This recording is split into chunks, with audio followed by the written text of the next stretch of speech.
First Nations and Métis organizations are criticizing governments for not coming to their assistance in disasters. There's a new report out that cites confusion over the Fort McMurray wildfire 2 years ago, and David Thurton has more on the details.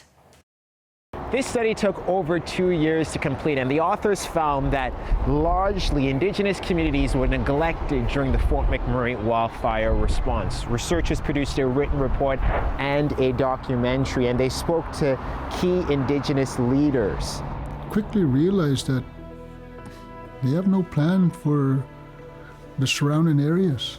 They have no plan for the First Nations communities, and that was an eye-opener and a shocker for me. Researchers found Indigenous leaders weren't included when it came to disaster planning and recovery, and there was lots of confusion when it came to which level of government had jurisdiction over First Nations during the emergency.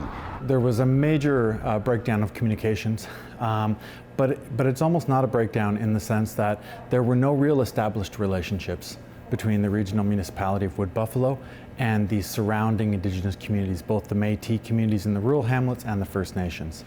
The author says that this lack of preparedness among Indigenous communities is not unique to Fort McMurray. It's seen throughout Canada. It's calling for better planning for emergencies within Indigenous communities and for governments in these communities to work together, and for relief funding to be set aside for these communities, similar to the way that municipalities get funding whenever there's a disaster. And finally, more Indigenous emergency workers and cultural sensitivity training for people that are working during disasters.